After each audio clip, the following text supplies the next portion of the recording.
ഒരു ട്രെയിൻ കയറാൻ പോകുന്ന മന്ത്രി, അതും ഒരു വനിതാ മന്ത്രി, അത് നമ്മൾ കാണണമല്ലോ. ചരിത്രത്തിലില്ലാത്ത ഒരു അക്രമത്തിനല്ലേ ഇവർ ശ്രമിച്ചത്? വി ഡി സതീശൻ പറഞ്ഞത് 3 KSU കയറുന്ന, ഇപ്പോൾ KSUവിൻ്റെ നേതാവ് പറയുന്നത് 4 എന്നാ. ഇനിയിപ്പോൾ 3ഉം 4ഉം ആവട്ടെ, 8 പേരാട്ടെ, 10 പേരാട്ടെ, അതിലധികം ഇല്ല. എന്നിട്ട് ഇതൊരു സമരം എന്ന് നമുക്ക് വിളിക്കാൻ പറ്റുമോ? ഇതൊരു ഗറില്ല ആക്രമണം, അല്ലെങ്കിൽ ഒരു തീവ്രവാദി ആക്രമണം, അല്ലെങ്കിൽ ഒരു കൊട്ടേഷൻ ആക്രമണം എന്നൊക്കെ വിശേഷിപ്പിക്കേണ്ടി വരില്ല ഈ അക്രമത്തെ. ഇപ്പോൾ അതിനെ ന്യായീകരിക്കുക ഇദ്ദേഹം ഇവിടെ ഇരുന്നിട്ട്. ഞാൻ കേൾക്കുന്നത് അതിന്റെ വിഷ്വലില്ല, CCTV ദൃശ്യമില്ല എന്നുള്ളതാണ്. അത് വഴിയേ അറിഞ്ഞോളൂ.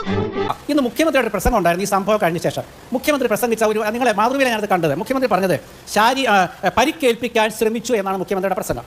അതിനുശേഷം ഞാൻ മന്ത്രി കെ രാജന്റെ ഒരു പത്രസമ്മേളനമാണോ നിങ്ങൾ പോയി ചോദിച്ചാൽ അറിയില്ല, അദ്ദേഹം പറഞ്ഞു ശാരീരികമായി ആക്രമിക്കാൻ മുതിർന്നത് എന്ന്. ഇത് രണ്ടും ഞാനിവിടെ ഒന്ന് അഭിലാഷിനെ ഓർമ്മിപ്പിക്കുകയാണ്. അപ്പോൾ ഞാൻ ഈ CCTV ദൃശ്യമാണോ പ്രധാനമെന്ന് ശ്രീ വസീഫ് ചോദിച്ചാൽ, ദൃശ്യമാധ്യമ കാലത്ത് പ്രധാനമാണ് വസീഫെ.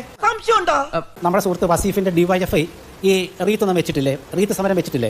അത് കോൺഗ്രസ് എന്തിനാ തള്ളി പറഞ്ഞത്? അത് ഞങ്ങളുടെ സമരമല്ലെന്ന് കെ മുരളീധരനും രമേശ് ചെന്നിത്തലയും VD സതീശനും തള്ളി പറഞ്ഞിട്ടുണ്ട്. തള്ളി പറയേണ്ടവർ തള്ളി പറയും. പക്ഷേ ഇന്നത്തെ സംഭവമാണ് ഞാൻ ചർച്ച ചെയ്യുന്നത്. ഇന്നത്തെ സംഭവം മാത്രം. സമരരീതികൾ നമ്മൾ ഒരുപാട് കണ്ടതാണ്. അതിപ്പോൾ അത് ഏത് രീതിയാണ് ശരിയെന്നുള്ളതൊക്കെ ജനം തീരുമാനിക്കട്ടെ. കുറച്ച് തീരുമാനിച്ചു കഴിഞ്ഞല്ലോ ഈ ഡിസംബറിൽ, ബാക്കി അടുത്ത മെയിലുകൾ തീരുമാനിച്ചോളൂ. അത് നമ്മൾ ചർച്ച ചെയ്യേണ്ട.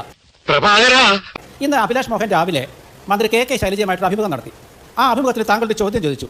അനുവാദരഹിതം എന്നാണ് എൻ്റെ ഓർമ്മ, താങ്കളുടെ വാക്ക്. അനുവാദരഹിതമായിട്ട് ആരോഗ്യമന്ത്രി വീണ ജോർജിനെതിരെ ആക്രമണം നടത്തുന്നുണ്ടോ എന്ന് ചോദിച്ചു.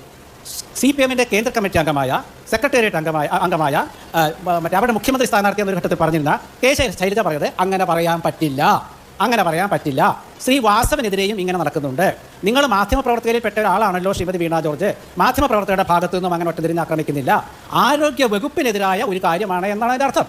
അപ്പോൾ KSU ആണെങ്കിലും യൂത്ത് കോൺഗ്രസ് ആണെങ്കിലും ശൈലജ ടീച്ചർ പറഞ്ഞതുപോലെ ആ വകുപ്പിന്റെ വീഴ്ച എന്താ നിസ്സാരാണോ? വയറ്റിലെ കത്രിക, ഇടത് കൈ ചികിത്സയ്ക്ക് മുമ്പ് വലത് കൈ മുറിച്ചു കളയേണ്ടി വരിക, മുട്ടിന് ചികിത്സയ്ക്ക് മുമ്പ് കണ്ണ് നഷ്ടപ്പെടുക, എത്രയോ കാര്യങ്ങൾ പറയണം. ഇട്ടിട്ട് പിരിഞ്ഞു വീഴുന്ന ഞാൻ പറയുന്നില്ല. ഇന്നിനി വയ്യ, നാളെ വന്നും ബാക്കി വാങ്ങിച്ചോളാം.